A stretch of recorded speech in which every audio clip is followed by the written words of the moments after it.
নমস্কার। ইধিকা পাল নামে এক বাঙালি অভিনেত্রী আছেন যিনি বাংলা সিনেমায় অভিনয় করেন। তার কোনো সিনেমা ইতিপূর্বে আমি দেখিনি, ইতিপূর্বে নামও শুনিনি, কিন্তু সেটা তার দোষ নয়, আমার সম্ভবত দেখার সীমাবদ্ধতা। তা এখন নামটা শুনলাম কারণ তার একটা নতুন সিনেমা রিলিজ হচ্ছে যার নাম হচ্ছে রঘু ডাকাত।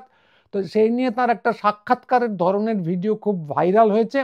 তো রঘু ডাকাত সিনেমার মঙ্গল হোক, সেটা সুপারহিট হোক, তা নিয়ে কোনো বক্তব্য নেই, কিন্তু ওই সাক্ষাৎকার বা সাক্ষাৎকার প্রতিম যে বস্তুটি, সেখানে ইধিকা বলেছেন যে তিনি ছৌ নাচ শিখেছেন।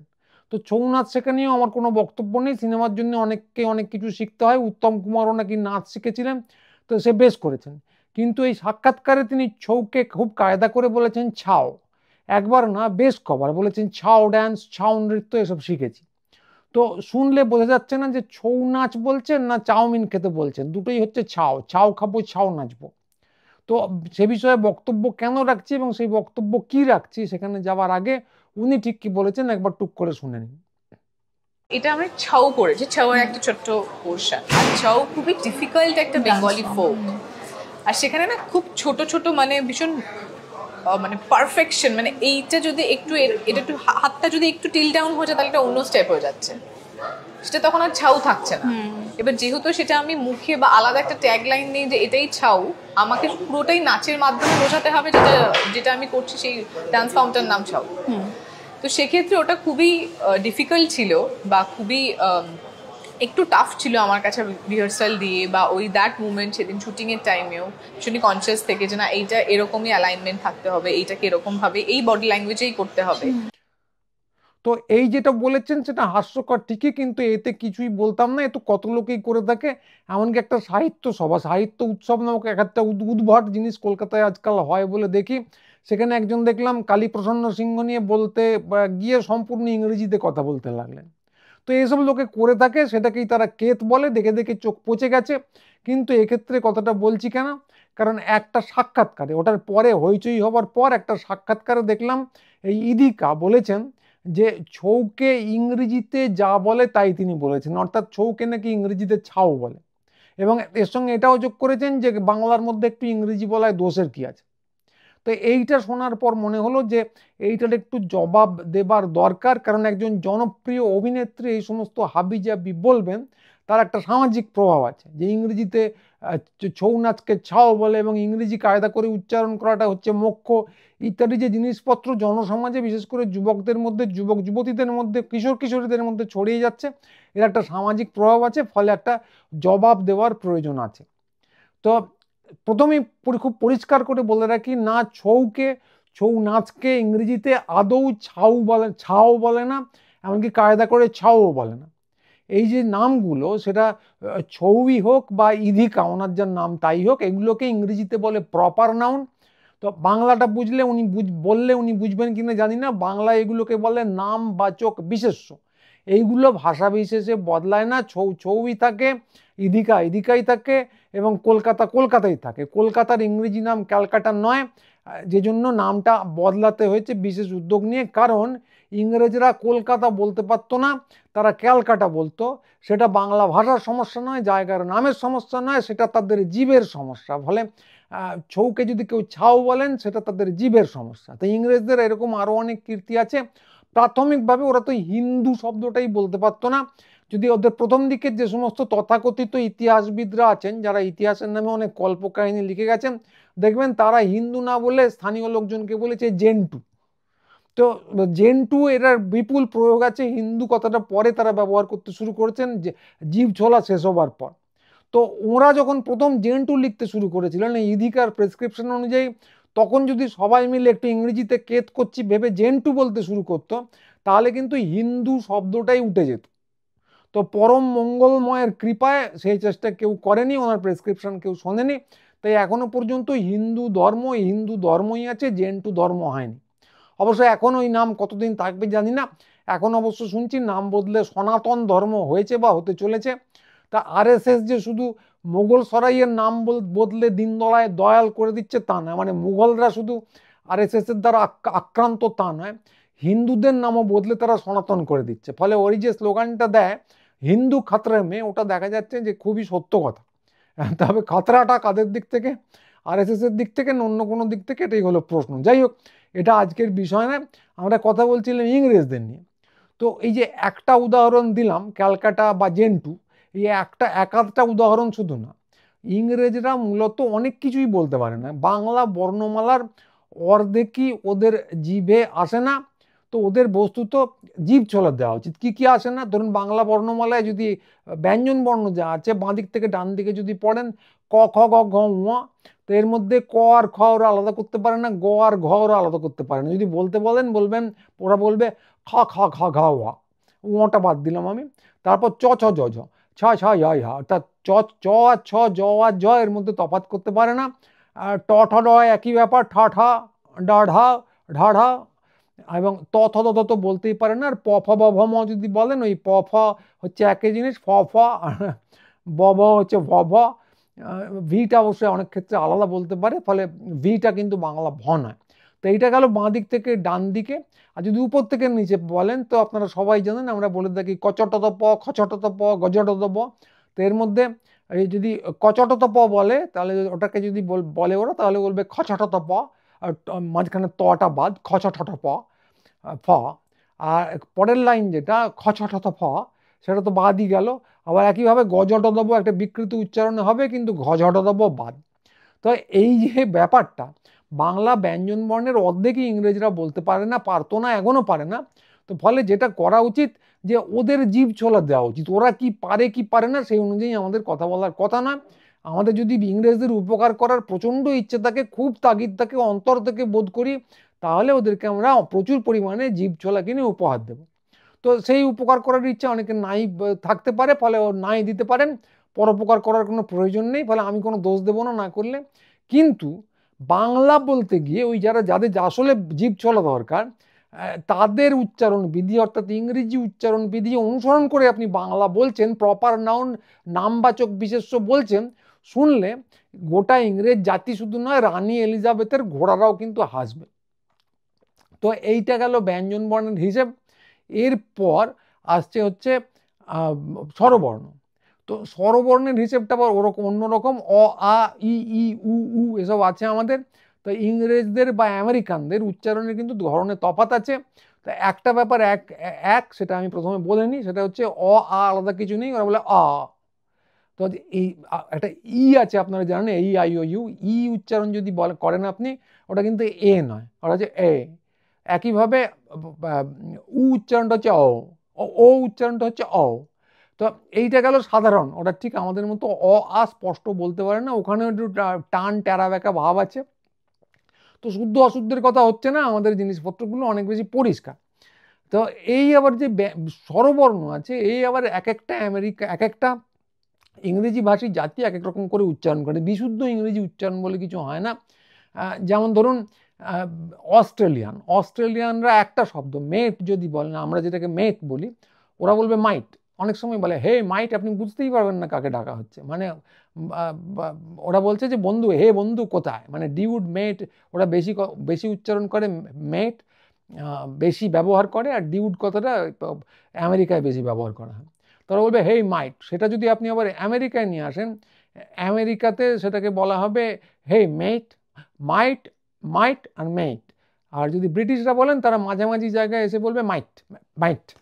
তো আমেরিকানদের আবার টটা প্রায় নেই বললেই হয়, মাইট। তো এই হচ্ছে এদের উচ্চারণের তফাৎ। এবং আমেরিকানদের আরেকটা বিচিত্র জিনিস আছে, আইকে তারা আই বলে। অর্থাৎ কিনা যদি আই দিয়ে ধরুন শুরু, আমেরিকায় প্রচুর জায়গা আছে, আইওয়া, আইডাহো, এইগুলো কিন্তু ওরা বলে আইট। আমরা ঠাট্টা করে বলতাম যে আমেরিকাকেও বলা উচিত আমেরাইকা।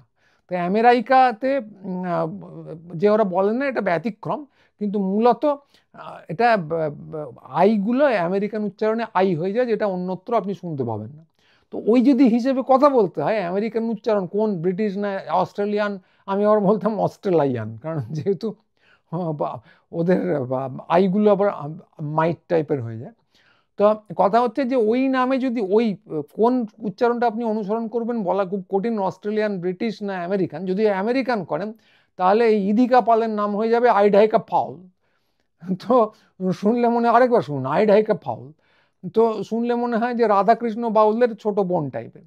তো আমি ইদিকা পালকেই জিজ্ঞেস করি, আপনারকে বাঙালি আমেরিকান উচ্চারণে, আমরা তো ঠিক আমেরিকান উচ্চারণগুলো করতে পারি না, এখানে যা যা বললাম সেগুলো নিখুঁত আমেরিকান উচ্চারণ হলো না, কাছাকাছি গেল বলা সম্ভাবনা। তো আপনাকে যদি কেউ বাঙালি আমেরিকান উচ্চারণে আইড হাইকা বলে, তাহলে কি আপনার ভালো লাগবে? লাগবে না। তো সেরকমই আপনি যদি ছৌকে ছাউ বলেন, সেটা একেবারেই আমেরিকান হলো না, ব্রিটিশ হলো না, এবং ছৌ নৃত্য যারা করেন তারা এটা পছন্দ করবেন বলে আমার মনে হয় না, একেবারেই মনে হয় না। তো এই যে করা হচ্ছে, আমি আগেই বললাম যে সঠিক ইংরেজি উচ্চারণ বলে কিছু হয় না, এক একটা দেশে একরকম বলা হয়, এবং ইংরেজি উচ্চারণে প্রপার নাউন বলছি এর কোনো মানেই নেই, বাংলা ভাষা বাংলা উচ্চারণে বলতে হবে। তো তারপরেও এগুলো অনেকে করে থাকেন, তার একটা মাত্র কারণ আছে, সেটা হলো দাসত্ব বৃত্তি। তো এটা উনি একা করছেন তা না, ব্যক্তিগতভাবে ওনাকে দোষ দেওয়ার কিছু নেই, অনেকেই এটা করে থাকেন বলে খুব অপার আত্মতৃপ্তি লাভ করেন। তো তাদের মোদ্দা কথা একটাই, যে ইংরেজির সব ভালো। তো ওদের জিভ দিয়ে আগেই বললাম যে অর্ধেক কথা বেরোয় না, তাও ভালো। ওরা ওরা কলকাতাকে কালকুত্তা বলে আমাদের উচ্চারণে, তো তাও ভালো। ওদের চামড়া ভালো, ওদের গায়ের রং ভালো, খাবার ভালো, এমনকি প্রাতকৃত্যও ভালো। তো ওদের বর্বরতাও ভালো, ওদের ভড় করে মলত্যাগও ভালো। তো বর্বর আর ভড় এটা অবশ্য ওরা আলাদা উচ্চারণ করতে পারে না, দুটোই হবে ভাড়। তো অর্থাৎ কিনা নাপিত, নাপিতের সঙ্গে এই উচ্চারণের কোনো তফাৎ নেই, যেটাকে আমরা বাঙালি ইংরেজি উচ্চারণে বলি বারবার।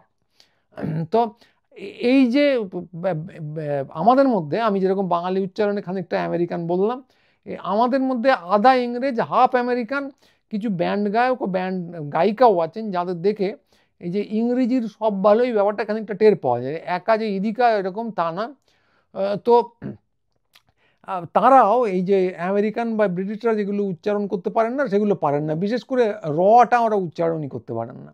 তা আমাদের র কীরকম, আমরা বলি র, একটু জোর দিয়ে বলি, খাবার খাবো, ওখানে যেতে যেতে হবে তো নেই, আমার সোনার হরিণ চাই, এইভাবে বলি।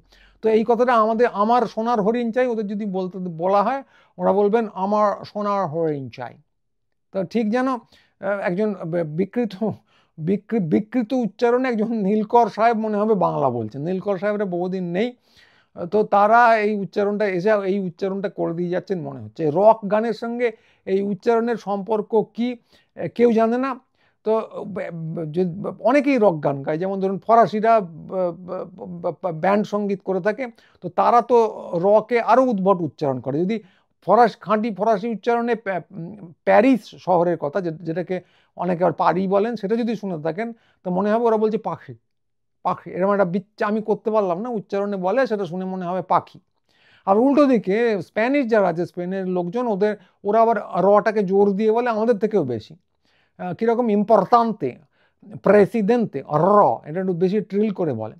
তো ওদের ভাষায় কি ব্যান্ডরা গান করে না, কিন্তু আমাদের লোকজন ওই যাদের আবার স্প্যানিশদের উচ্চারণ কিন্তু আবার আমাদের অনেকটা কাছাকাছি আসে, এবং তারা অনেক কিছু উচ্চারণ করতে পারে, টটা যদিও পারে না। ফলে আমাদের ভাষায় যেগুলো আছে, আমরা সারা পৃথিবীর অনেক ব্যঞ্জনবর্ণ, অনেক স্বরবর্ণ অনেক ভাষাতে আছে, অন্য ভাষার লোকেরা উচ্চারণ করতে পারেন না। কিন্তু আমাদের যে বিপুল ব্যঞ্জনবর্ণের সমাহার, তাতে এটার একটা বড় অংশ কিন্তু আমরা কভার করে ফেলতে পারি। ফলে সেই জন্য আমাদের গর্ববোধ করা উচিত। আমাদের একেবারেই ওই নকল করে নিজেদের প্রপার নাউনগুলো, নিজেদের শব্দগুলো অন্যের মতো বলার দরকার নেই। তো এইটাকে কিন্তু একেবারেই সাংস্কৃতিক বিনিময় বলে না, আমরা ওদের মতো করে বললাম, একেবারেই সেটা বলে না। তাহলে সাংস্কৃতিক বিনিময় কোন জিনিসটা, যেটা দুদিকেই হয়। তো রবিশঙ্কর করেছেন, রবিশঙ্কর ইহুদি মিনাইনের সঙ্গে বাজিয়েছেন, উভয় পক্ষের থেকে শেখার চেষ্টা করেছেন। তো সেইটা হচ্ছে সাংস্কৃতিক বিনিময়। তো এই উল্টো দিকে আপনি শুধু শুনে শুনে নিজের উচ্চারণকে জলাঞ্জলি দিয়ে অন্যের মতো বলার চেষ্টা করবেন, এবং সেটাও বিকৃতভাবে, খানিকটা ওই পুরনো নীলকর সাহেবদের ধরনে।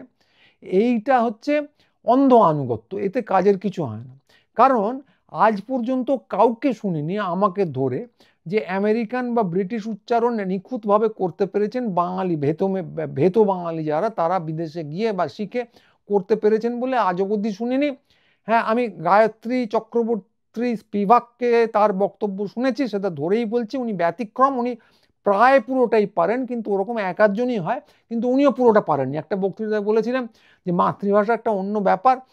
উনি যে পশ্চিমবঙ্গের যে সীমান্তবর্তী এলাকাগুলো আছে সেখানে গিয়ে উনি বাংলা শেখাতে পারেন, কিন্তু আমেরিকায় যে অন্য সীমান্তবর্তী আমেরিকান এলাকায় ইংরেজি শেখানো, সেই কাজটা উনি করতে পারবেন না, কারণ মাতৃভাষা একটা আলাদা ব্যাপার। তো তারপরেও গায়ত্রী চক্রবর্তী স্পিভাক এক আধজনই হয়, বাদ বাকি আমরা ওর ধারে কাছে পৌঁছতে পারি না, মাইকেল মধুসূদন সমেত তিনিও আক্ষেপ করেছিলেন। ফলে আমাদের যেটা লাগে সেটা শুনে মনে হয় ময়ূর পুচ্ছধারী কাক। আমাদের কথা শুনেই মনে হয় আমরা যখন অন্ধ অনুকরণ করার চেষ্টা করি, যখন আমরা ব্রিটিশ বা আমেরিকান উচ্চারণে ইংরেজি বলার চেষ্টা করি, এটা ভালো করে শুনে রাখুন, তখন আমাদের সত্যি কথা বলতে কি শুনে মনে হয় ময়ূর পুচ্ছধারী কাক। নিজেদের মতো উচ্চারণ তো করতে পারি না, চেষ্টা করি সাহেবদের মতো উচ্চারণ করার, যেন ওদের উচ্চারণটাই মুখ্য। যদিও আগেই বললাম যে ইংরেজি উচ্চারণে কোনো নির্দিষ্ট এটাই ঠিক এরকম কিছু হয় না, কারণ আমেরিকান, অস্ট্রেলিয়ান আর ব্রিটিশরা তিন রকম উচ্চারণ করে থাকে। আমেরিকার মধ্যেও উত্তর এবং দক্ষিণে আলাদা উচ্চারণ, ব্রিটেনেও আবার এপাশ এবং ওপাশে উত্তর এবং দক্ষিণে আলাদা উচ্চারণ। ফলে বিশুদ্ধ ইংরেজি উচ্চারণ বলে কিছু হয় না। আমরা একটা জিনিস করার চেষ্টা করি, সেটা না হয় ইংরেজ, না হয় লন্ডনের, না হয় নিউ ইয়র্কের, কোথাকারও কিছু হয় না, মনে হয় ক্যারিকেচার করছি, এর বেশি কিছু হয় না। নিজেদের উচ্চারণও নয়, ওদের উচ্চারণও নয়, ব্যাপারটা দাঁড়িয়ে যায় ভাড়ামো। তো সেটা শুনে যদি খুব ভদ্রলোক না হয় তাহলে সাহেবরা আড়ালে হাসে। আবার অনেক অনেক ক্ষেত্রে হয় কি, আমরা ভাবলাম খুব কেত করে বলছি, কিন্তু কি বলা হচ্ছে তারা সেটা বুঝতেও পারে না। এমনকি ওটা যে কেত আমরা খুব কায়দা করে বলছি সেটা তো বোঝেই না। আর আমরা ভাবি যে দুর্দর্শক কেত হলো বলে আমাদের টিভি চ্যানেলে এগুলো ফলিয়ে চলি, এবং আমাদের যে গাঁয়ের মফস্বলের লোকজন আছে তাদের উপর খুব একটা বড় কিছু দিলাম এরকম একটা হাবভাব নেই। তা আসল ব্যাপারটা এই পুরো জিনিসটা যেটা লাগে সেটা ঠিক যেন ধুতি পাঞ্জাবির উপর আপনি একটা টাই ঝুলিয়ে ঘুরছেন, বা শাড়ির সঙ্গে পরেছেন একটা হাই বুট হয় না, সেই গোড়ালি ছাড়িয়ে হাঁটু অবধি চলে আসে, তা সেসব করলে যেরকম লাগবে অবিকল সেই জিনিসটা লাগে। তো এইটা গেল তো হাস্যকর লাগার ব্যাপারটা, সেফ হাস্যকর লাগলে হাসি ঠাট্টা করলেই হতো, কিন্তু এটা একটু বিপজ্জনক দিকও আছে। তো এইগুলোকে যে ক্রেতা হিসেবে চালানো হচ্ছে সেটা কিন্তু বিপজ্জনক। আগেই বললাম যে গ্রামগঞ্জের যে ছেলেমেয়েরা আছেন, যারা মফস্বলে থাকেন, তারা অনেকেই এখনো পর্যন্ত বাংলা মিডিয়ামে পড়েন। তারা ভাবেন এইগুলো দেখে টিভিতে ইন্টারনেটে সমানে এগুলো চলছে, অদ্ভুত সব উচ্চারণ, বাঙালি রকে বাদ দিয়ে র বলা, আমার সোনার হরিণ চাই, কিংবা এই যে উনি বললেন ছাও ডান্স। তো এইগুলো ক্রেতা হিসেবে চালানোর বিপদ কিন্তু ভয়ঙ্কর। এতে আগেই বললাম যে ময়ূরপুচ্ছধারী কাকের মতো অন্যের ভাষাটা, ইংরেজি ভাষাটা আদৌ আয়ত্ত হয় না, যে ওইভাবে করা সম্ভবই নয়। তার থেকেও বিপজ্জনক যেটা, সেটা হলো নিজের ভাষাটাও গোল্লায় যায়। তা আমি অ আ ক খ জানি না, সন্ধি সমাস বুঝি না, বাংলায় অভিনয় করছি এবং সেটাকেই খুব একটা গৌরবান্বিত ব্যাপার বলে চারদিকে প্রচার করছি। এ কিন্তু বিপজ্জনক জিনিস। আমি সারেগামা জানি না, টপ্পার দানা বুঝি না, মিড় বুঝি না, বাংলায় গান করে চলেছি। আর গানের মধ্যে একটা জিনিসই আছে, খালি আমারকে আমি বলি আমার, ওভাবে গান হয় না। তা এইটা খুব সজোরে বলার দরকার আছে বলে এই পুরো অনুষ্ঠানটা করলাম, কারণ এই পুরো বিষয়টা ভীষণভাবে ঔপনিবেশিক এবং প্রচণ্ড রাজনৈতিক। তো এইটা খুব পরিষ্কার করে বলার দরকার আছে। আমাদের গ্রাম মফস্বলের যে সমস্ত ছেলেমেয়েরা বাংলা ব্যাকরণটা পড়ার চেষ্টা করেন, বাংলা ভাষাটা শেখেন, শুদ্ধভাবে বলার চেষ্টা করেন, এরকম বহু ছেলেমেয়ে আছেন, অধিকাংশই তাই, তাদের এটার জন্য আত্মবিশ্বাসের অভাবে ভোগার কোনো কারণ নেই। আপনারা যেভাবে ভাষাটা বলছেন সেটাই ঠিক, এমনকি তাতে যদি আঞ্চলিক টান থাকে, অনেকেই ক্রিয়াপদগুলো বিভিন্ন রকমভাবে বলেন। বাংলার প্রমিত আর অপ্রমিতর মধ্যে সামান্য কিছু তফাৎ আছে, সেগুলো হচ্ছে ক্রিয়াপদ এবং সর্বনামে, তার বেশি কিছু না।